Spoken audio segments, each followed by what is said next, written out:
So, Street Furniture Australia, Street Furniture Australia. Yeah, check out this new bench.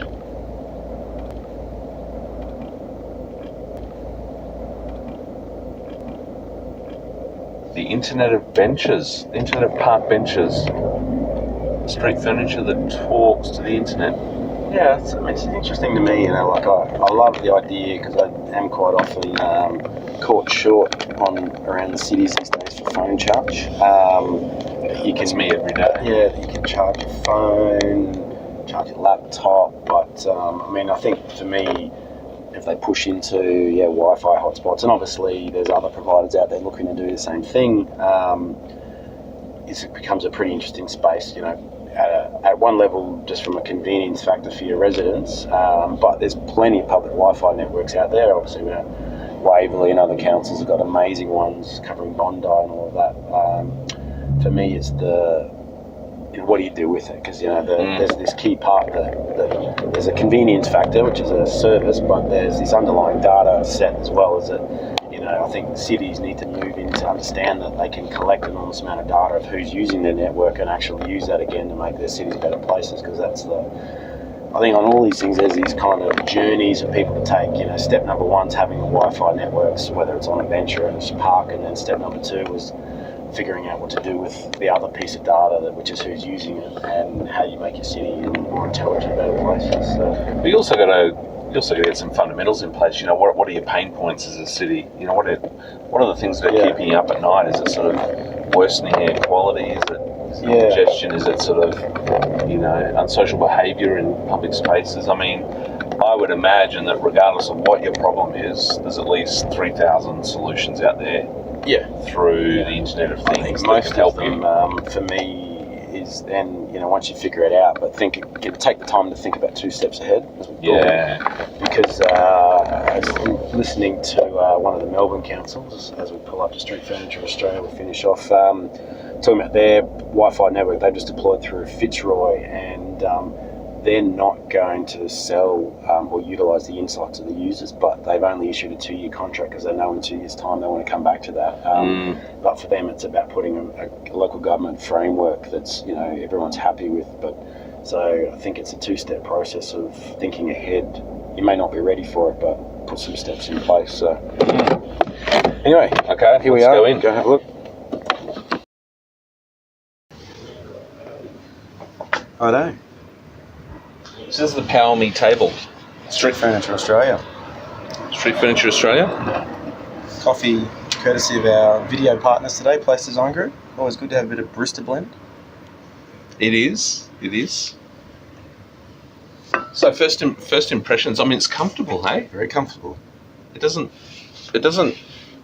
necessarily look that way at first, but yeah, I like it. I like a good firm seat. Yep. Oh, what do you call this part? It's a pan. It's a pan. I like a good firm pan. It's a pan. But more importantly, the hardware here. Well, this is as a regular traveller and a pedestrian through cities, as I go on my business, I'm always running out of juice on the phone. This is so we'll probably this is handy. Show you a zoom in of here in a bit, but we got 4 Wi-Fi charging points, 2 240 volt 10 amp points for charging laptops and probably hair dryers. If you not a problem for Adam, but some of us out there might get caught short. I got a haircut for this, Yeah. But it's fascinating that you could pretty much run anything in your life from a park bench in the middle of the street.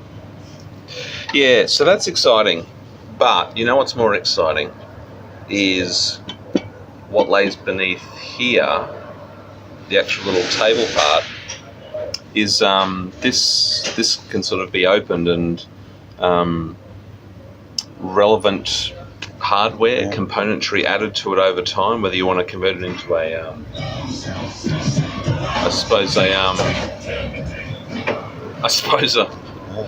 stereo.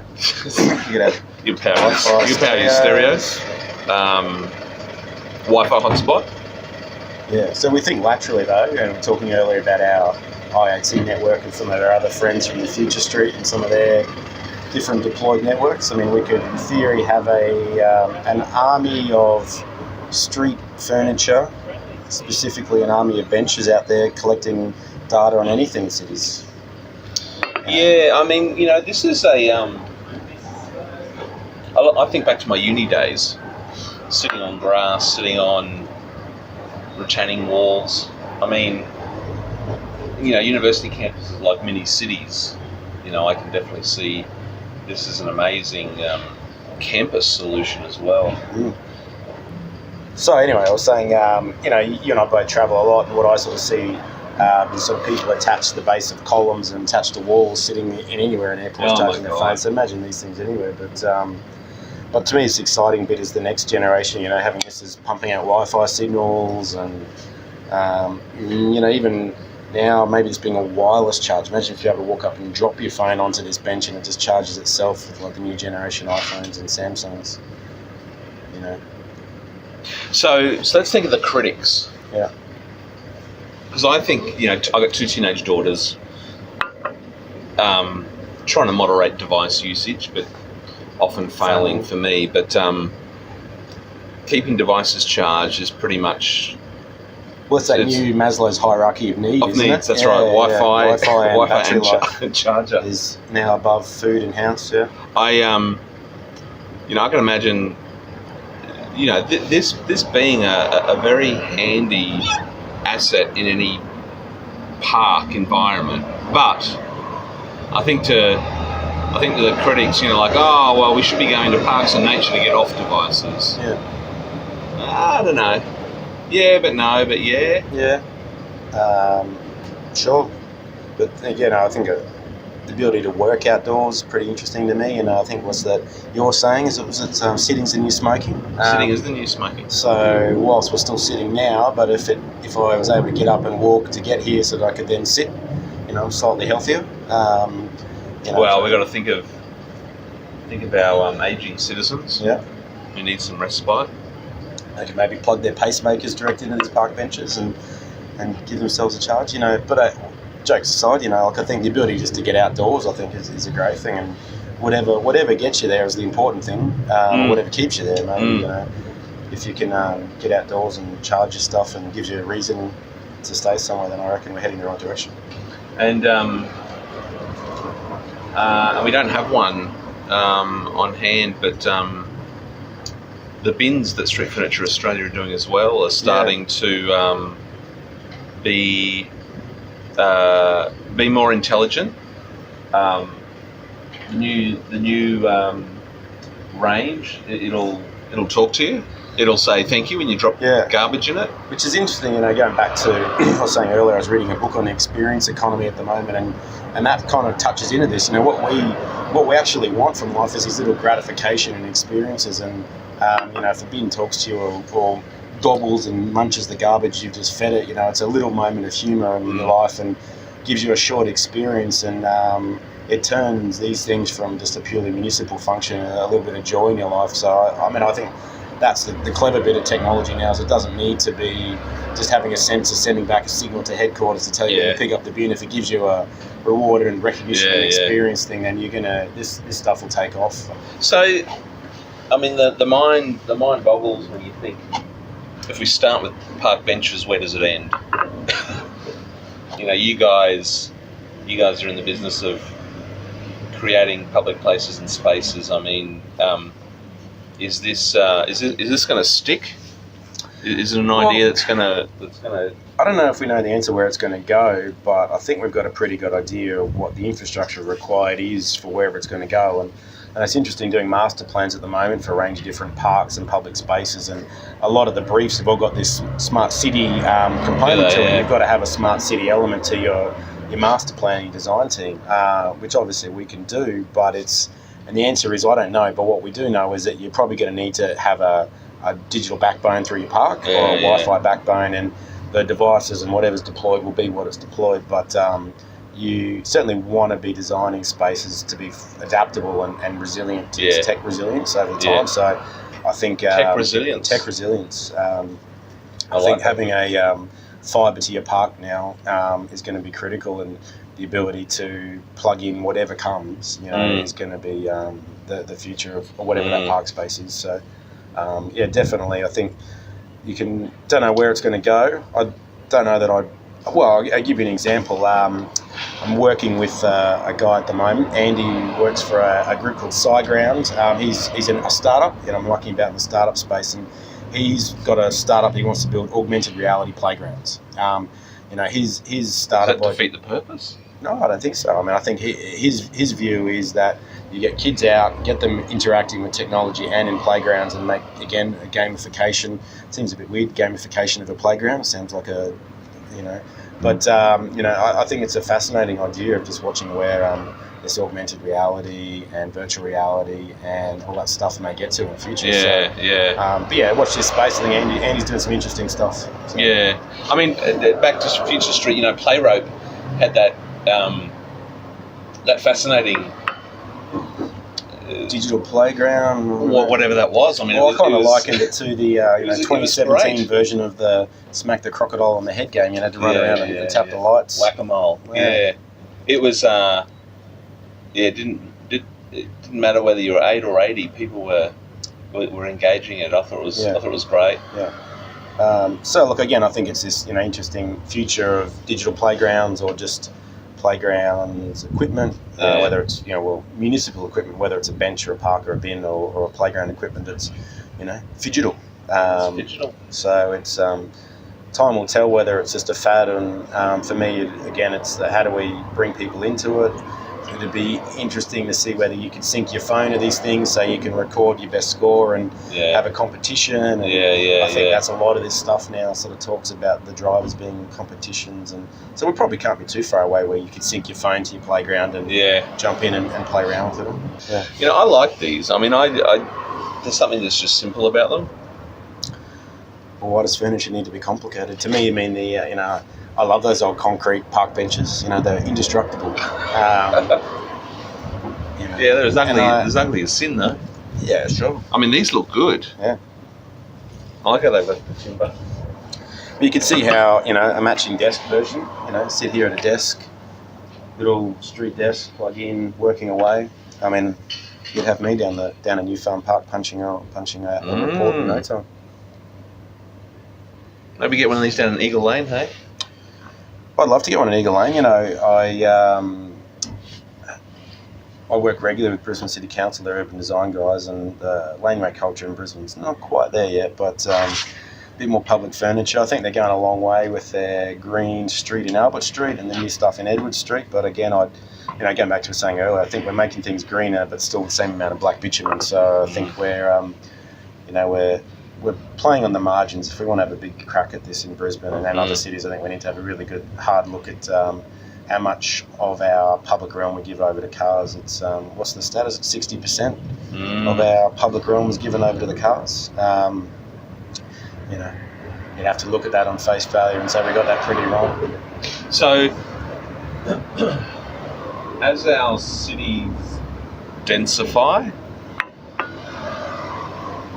access to public space and parks becomes pretty damn critical, doesn't it? Super critical. It's interesting, particularly these smaller apartments we're building now where they're 50, 60, like hotel room size, and they don't even have balconies. I mean, what was a balcony in your public retreat before is now just an extension of your living room. So the parks are increasingly got to become your outdoor living rooms, So I know there's a lot of theory in government parkland that we should move away from these mandated 2,000 square metre minimum park sizes because that's easy to maintain, to these small pocket parks and outdoor living lungs and having much more of them. And some of them might only be 50 square metres, but if we could have 10 50 square metre parks, then I reckon our cities would be better than trying to save up and scrape away to get one bigger park, and more people would have access to it. So time will tell whether the city gets on board that, but I think there's a lot of forgotten parts of our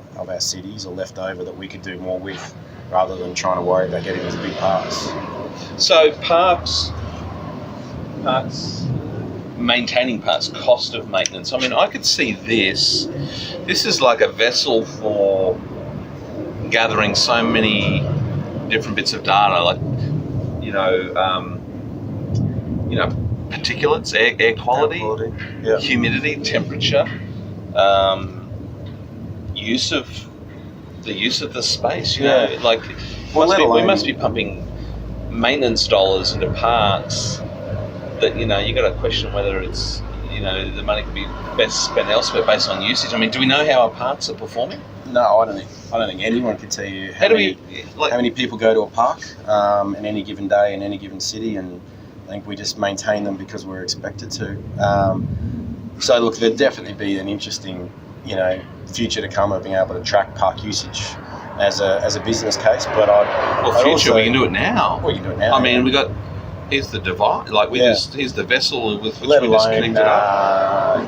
If we start changing our thinking to parks being asset and capital generating tools rather than just sort of sinking fund costs, like you can see a business case where a constituent might pay an annual access fee to the Wi-Fi network, or Telstra or someone turns up and runs these on behalf of the council, and all of a sudden this park bench is costing council $100 a year to maintain, to making them $200 or $300, and you could see that you could start selling data, and you could see parks actually becoming capital generation tools for cities if you start thinking about it differently. And first step, let's reinvest that money back into parks more often, make it better. But let alone just being able to reduce rates in cities, be a pretty interesting kind of proposition. But I think there's a long way for local governments to go to get their head around commercialisation of public assets. But I'm pretty keen to keep pushing that agenda, because it's. I think we'll run into a wall soon. We'll be collecting so much data, and basically just letting it go straight to into the rubbish bin, because we won't know what to do with it. Or I've probably said before, it's like having a Ferrari and just turning it on in your garage once a day because you feel good about it. Why have all the ability to collect all this data and make cities better if we never ever do anything with it? It's just crazy. Yes, indeed. Righto. Well, it's a wrap, I reckon. It is a wrap. Off to Barcelona next week. Barcelona. Looking forward to it. That's going to be 650 exhibits. It's where the Smart Cities world comes to meet. It blows your head. I've been trying to predict what the sort of the fad, not the fad, but the sort of the real interest this year was. 2017 version. Yeah. What was the 2016 highlight? Well, last year I thought it was all going to be around drones and autonomous vehicles, and there was a tiny bit of that. What really came through was dashboards. Urban management, city dashboards. Barcelona has probably the most famous and best one. Yeah, but I mean the world is catching up. That's for sure. I mean the big announcement last year was Huawei switching on the dashboard for Shanghai. And they had it live there in their exhibit stand, and it was phenomenal. I mean that was sort of the extreme, but equally a lot of really good, modest but meaningful dashboards that are just streaming good quality, relevant information that allows you to sort of make better decisions. And I think we'll see this year. I think the integrator, whatever the integrator is, but there's a lot of integrators out there, and I think there'll be a good showing of integrators this year. Because the data sets, the data streams are just getting more and more diverse. And for me, the interesting thing is who owns these dashboards or who's driving. It's for the integrators. But how do we get cities on board? It's one thing having someone who can run a dashboard. It's another thing having everything to fill it up so that you've got something in your dashboard. But then something entirely different to then actually do something differently with your cities. Well, that's right, closing the loop, right? Yeah. Doing something with it. Data's only as good as what you do. Because otherwise, it's probably like my car dashboard I'm looking at right now. It's great to know that I'm going 30 k's an hour, but in 2 seconds I'll forget about that. my car can tell me how fuel efficient I am and how heavy I am, but I don't actually moderate my driving behaviours based on what my car is telling me. I just drive. So I'm the antithesis when it comes to the city dashboard of what I'm trying to preach. Right. Great. Why do I feel that way? I was in a taxi yesterday. It was a Prius, a hybrid.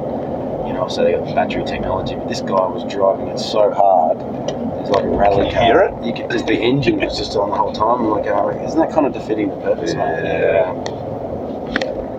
Well, that's like with my wife. God, it's only 2 speeds with her. Stop and then full on. Yeah. Just get some in between. I'm sure we can edit that out, don't we?